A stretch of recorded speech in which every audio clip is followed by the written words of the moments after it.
하나님께 예배하러 올라가면서 부르던 노래인데요. 예루살렘 성전을 향해서 이제 밑에서부터 예루살렘 성전의 구조는요, 언덕을 한참 올라가서 이 성막처럼 지성소와 성조와 이 바깥들 안뜰을 다 구별해 놨습니다.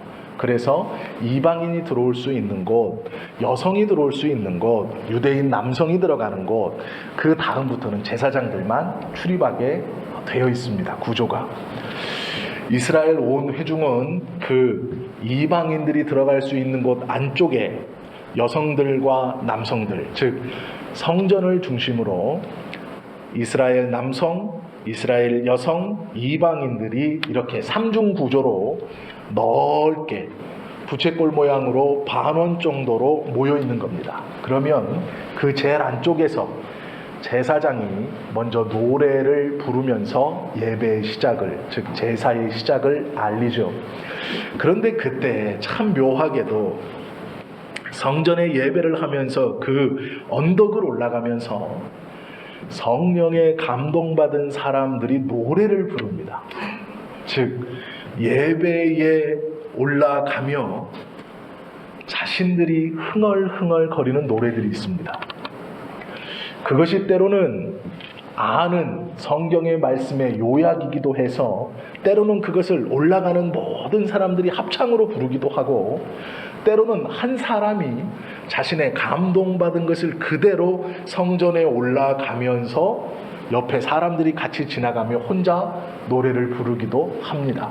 또 때로는 먼저 올라간 사람이 올라오고 있는 이스라엘 백성들과 이방인들 중 하나님을 예배하기 위하여 올라오고 있는 그들을 내려다보면서 노래를 부르기도 합니다.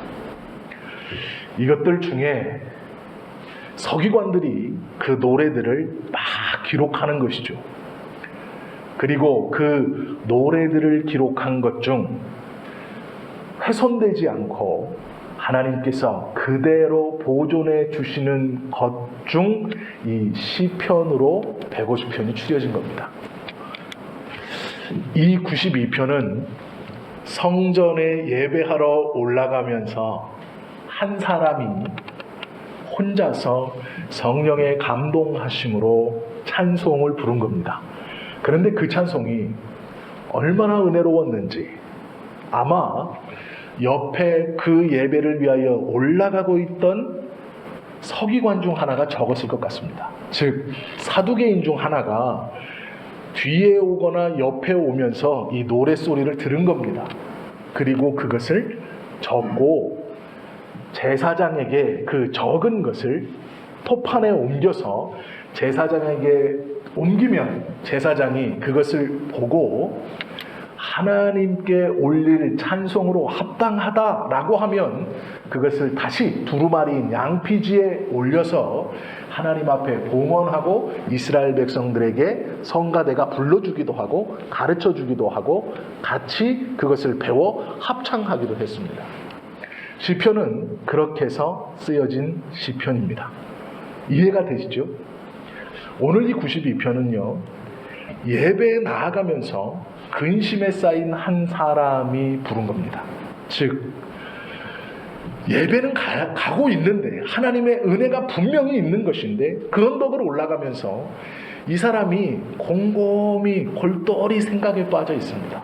그게 무엇이냐면 자기를 괴롭히고 자기를 힘들게 하고 자기가 지금 고난과 고통을 당하고 있는 상황을 이해할 수가 없는 겁니다.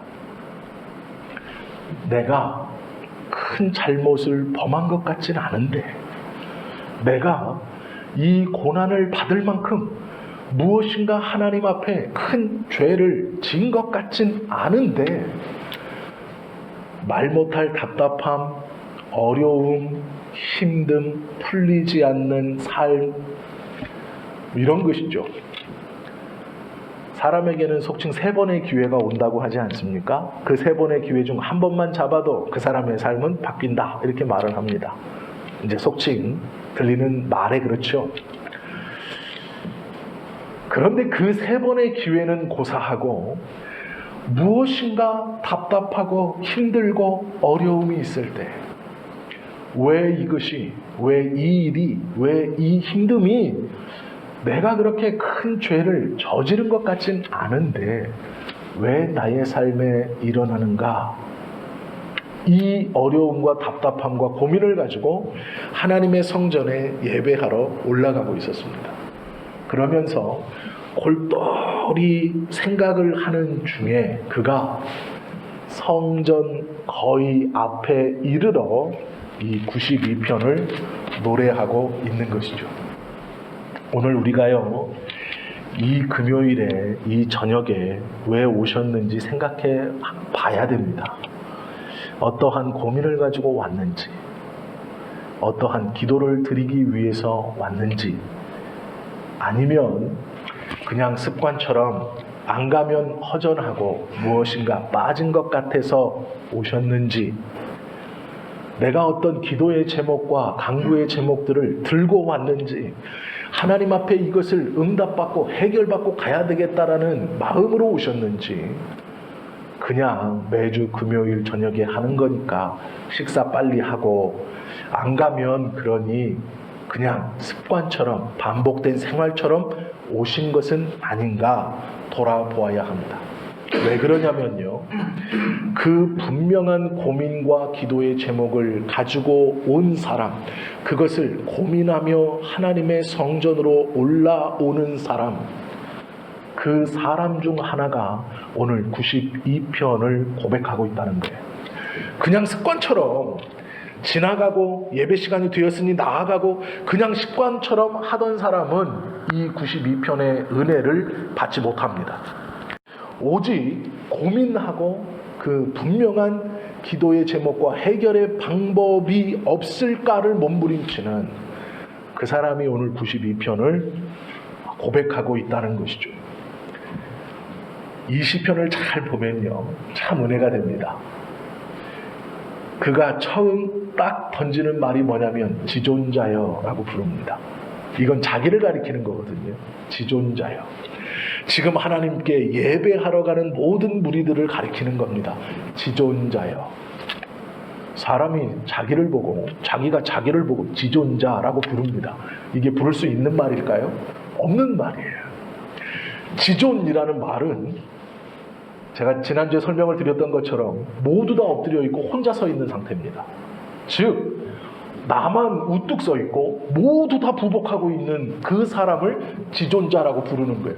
즉 이 지존자라는 말은 하나님께만 붙일 수 있는 말입니다. 그런데 이 사람이 지금 뭐라고 붙이냐면 자기를 향해서 예배하러 올라가는 예루살렘 백성들을 향해서 지존자여 이렇게 불러요. 왜 그렇게 부를까요? 지존자여라고 부르는 것은요, 지금 자기의 상황이 지존자가 아니기 때문에 그래요. 지존자, 즉 강하고 담대하고 싶은 것이죠. 그런데 그렇지 못한 거예요. 위축되고 어렵고 힘든 겁니다. 그래서 어떻게 부르냐? 지존자요. 그리고 그 뒤에 어떻게 이어지냐면 시편근과 비파와 수금으로 여호와께 감사하며 주의 이름을 찬양하고 라고 말해요. 그렇게 하고 있지 못하다라는 뜻도 되지만 이 말을 가만히 들어보세요. 예배하러 지금 수많은 무리들이, 이스라엘 백성들이 뒤섞여서 이제 예배의 장소 예루살렘으로 올라가고 있는 거예요. 성전으로. 그런데 한 사람이 구부정하게 깊은 사색에 빠져 있는 것 같은 한 사람이 갑자기 노래를 부릅니다. 지존자여, 지존자들아, 시편금과 비파와 수금으로 여호와께 감사하며. 지금 여호와께 예배하러 가는 중이거든요. 그 하나님께 감사하러 가는 중이에요. 그런데 올라가는 백성들에게 비파와 수금과 시편금으로 여호와께 감사하며 주의 이름을 찬양하라 이렇게 말하는 거예요. 지금 그거 하러 가고 있어요. 보통 사람들에게 하는 겁니다. 이걸 지금 성가대한테 얘기하는 게 아니에요. 그러면 우리가요, 이 본문을 잘 묵상하면 우리의 입술로 하나님께 드려지는 찬양이 어떠해야 됨을 우리는 알 수 있어요. 성가대만 연습하고 준비해서 하나님 앞에 정성스러운 모습으로 주님을 찬양할 수 있고 찬양해야 되느냐? 그렇지 않아요. 우리는 아무런 준비되지 않은 채로 그냥 찬송가를 보면서 몇 장 하자니 그냥 하는 것이냐? 아니라는 거죠. 지금 이 말은 주변에 있는 일반 유대인들에게 하는 말이에요. 일반 백성들에게 하는 말입니다. 즉 평신도들에게 하는 말이에요. 특별히 성가대로 구별된 사람들이 아니라 우리들에게 하는 말이에요. 그런데 뭐라고 말하는 것이냐? 구별하여 드려라. 이 말은 준비하여 드려라 라는 거예요. 깊은 고민이 있고 사색이 있고 아픔 가운데 있을 때 그 아픔과 힘듦과 어려움 가운데 우리의 입술로 하나님께 감사하고 찬양해야 할 것인데 그 감사와 찬양을 그냥 읊조리듯이 하는 게 아니고 준비하여서 성가대가 예배 가운데 크게 불러 외치는 그 성가 미리 연습하고 준비하고 그 하나님의 영광만을 노래하기 위해서 애쓰고 힘쓰며 준비했던 그 마음으로 정성스럽게 하나님을 노래하라라고 말하고 있는 것이죠. 즉 우리에게도 마음으로 잘 준비되고 정돈되고 정성스러운 마음으로 하나님을 찬양하라 말하는 것이죠. 왜 찬양해야 되느냐? 아침마다 주의 인자하심을 알리며 밤마다 주의 성실하심을 베품이 좋으나이다 라는 거예요. 아침은 해가 떴을 때입니다. 해가 떴다는 것은 하나님의 은혜가 펼쳐지는 좋은 날이다라는 거예요. 즉 뭐냐면요, 인생에 걱정이 없을 때, 내 삶에 평안함이 있을 때 그 평안함을 주시는 하나님을 무엇이냐? 주님의 인자하심이다라는 거예요. 그리고 밤마다 주의 성실하심, 고난이 왔을 때, 힘듦이 왔을 때 여전히 하나님은 나와 함께 하시고 그분은 당신의 언약을 여전히 지켜가시는 성실하신 하나님, 즉 기쁨이 있을 때 주님의 인자함으로 그 은혜를 누림이 찬송해야 하고 감사해야 하고, 너에게 아픔과 어려움이 있을 때 그 저녁 그 밤 여전히 나에게 주신 그 약속을 이루어 가시는 하나님의 성실하심 때문에 감사해야 된다는 거예요. 그것을 베푸시는 주님이기 때문에 우리는 감사하고 찬양해야 하는데 그것을 잘 준비하여 정성스러운 마음으로 드려야 한다라는 것이죠. 이렇게 고백하고 이 시인은요 4절 5절에서 하나님께서 베풀어 주신 은혜를 노래합니다. 어떻게 노래하냐면 이렇게 외치죠. 여호와여 주께서 행하신 일로 나를 기쁘게 하셨으니 주의 손이 행하신 일로 말미암아 내가 높이 외치리이다. 여호와여 주께서 행하신 일이 어찌 그리 크신지요. 주의 생각이 매우 깊으시니이다. 하나님이 무엇인가를 하셨어요. 그런데 그 하심이 너무 큽니다. 그래서 내가 하나님의 그 하심이 무엇인가를 끝까지 못 보고 있는 거예요. 나는 작은데 너무 큰 하나님의 일을 하나님이 내 눈앞에서 그걸 해주셔가지고요. 하나님이 도대체 무엇을 하셨는지를 내가 모르는 거예요. 도대체 무엇을 해주셨는가? 너무 큰 일을 해주셔서 스스로 측량할 수 있거나 짐작할 수 없는 일을 하나님이 해주신 거예요. 그래서 그 일로 말미암아, 주의 손으로 하신 그 일로 말미암아 제가 기쁘고 또 하나님을 내가 높이 외칩니다 라고 말하는 거예요. 분명히 해주셨어요. 왜요? 낮에 하나님의 은혜를 평안히 누릴 때는 주의 인자하심이 나에게 은혜였고, 그 힘든 밤을 지낼 때 언약을 끊임없이 이루어 가시고 나와 함께 동행하시는, 쉼없이 일하시는 그 주님의 성실하심이 나에게 있었어요. 그래서 잘 준비하여 기쁨의 찬송과 감사를 드리는데, 그 성전에 올라가며 기쁨의 찬송과 감사를 드리니 깨닫게 됐습니다. 뭘 깨닫게 됐냐면 하나님의 하신 일이에요. 그런데 이 하신 일을 내가 짐작하지 못해요. 하나님이 하신 일이 너무나 커서 분명히 우리 주님이 나를 위하여 무슨 일을 하셨다는 것은 알고 있는데 이것을 측량할 길이 없는 거예요. 하셨다는 것은 분명해요. 왜요? 낮에는 인자하심으로 은혜를 베푸셨고 고난의 밤에는 성실하심으로 함께 하셨던 그 주님을 믿고 있기에 지금 이 어려움과 고통 가운데 이 답답함을 안고 성전으로 올라가는 그 순간 주님이 나를 위해 무언가를 하셨다는 걸 알아요. 그것만을 알고 있는 거예요. 왜요? 주님의 생각은 깊으시고 나는 얕아서 그 주님의 깊은 생각을 깨닫지 못하기 때문에 그렇다는 거예요. 그게 5절입니다. 주님의 생각은 깊으십니다. 저는 깨닫지는 못합니다. 무엇인지 다 알지는 못합니다. 그러나 하나님이 나를 위하여 큰 무엇인가를 해주셨다는 것을 제가 느낀다는 거예요. 지금 그걸 느끼고 있습니다. 그러면서요 하나님 앞에 감사하는데 이 시인이 6절에서부터는요 그것을 모르는 사람들을 향해서 말하는 거예요. 한번 보세요. 6절부터 11절까지입니다. 어리석은 자도 알지 못하며 무지한 자도 이를 깨닫지 못하나이다. 악인들은 풀같이 자라고 악을 행하는 자들은 다 흥왕할지라도 영원히 멸망하리이다. 여호와여 주는 영원토록 지존하시니이다. 여호와여 주의 원수들은 패망하리이다. 정녕 주의 원수들은 패망하리니 죄악을 행하는 자들은 다 흩어지리이다. 그러나 주께서 내 뿔을 들소의 뿔같이 높이셨으며 내게 신선한 기름을 부으셨나이다.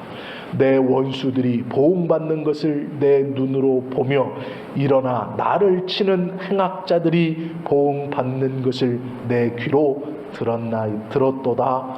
아멘. 이렇게 말하는 거예요. 이 말은 뭐냐면 이런 겁니다. 하나님, 나는 주님의 은혜로 어리석은 자가 아닙니다 라는 고백이에요. 하나님, 저는 주의 은혜로 무지한 자가 아닙니다 라는 거예요. 왜 어리석지 않고 왜 무지하지 않은가요? 하나님의 일하심을 어렴풋이 짐작했어요.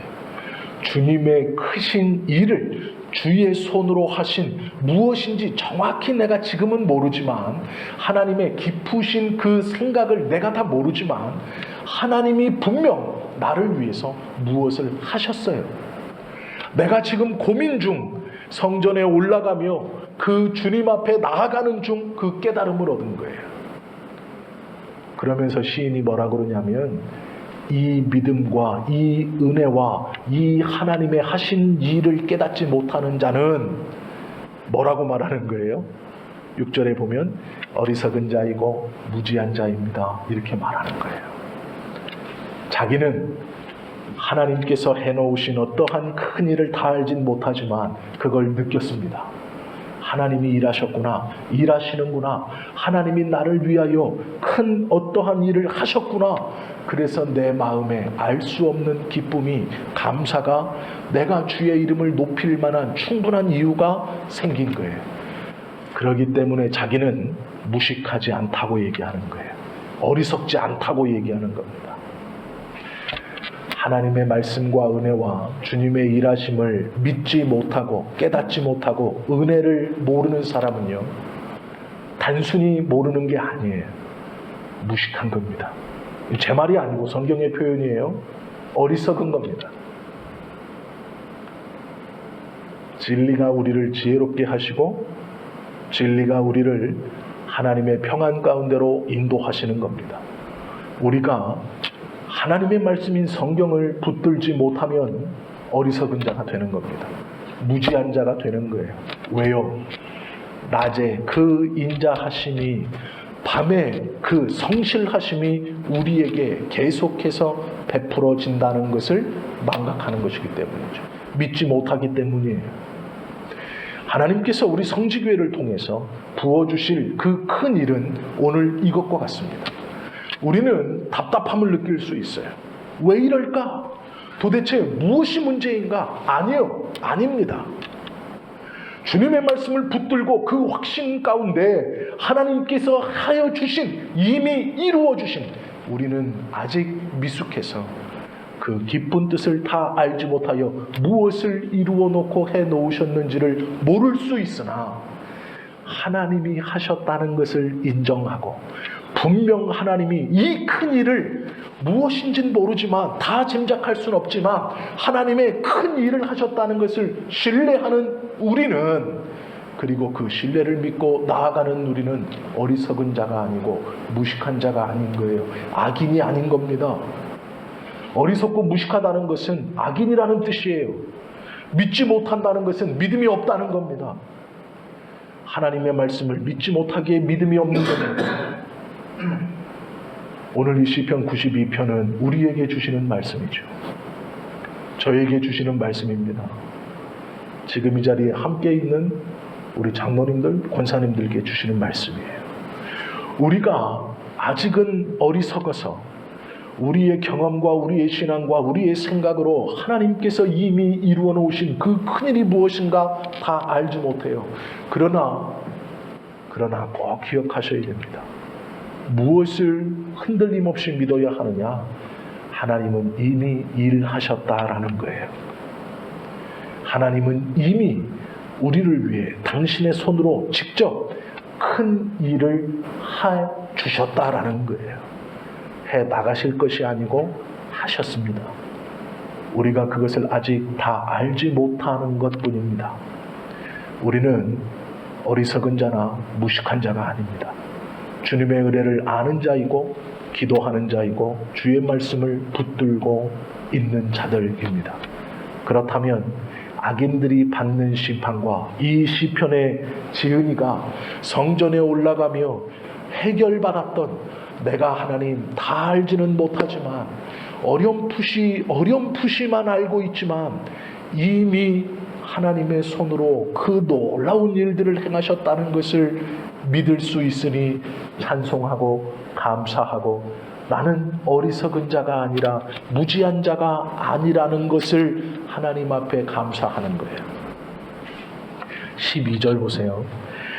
의인은 종려나무같이 번성하며 레바논의 백향목같이 성장하리이다.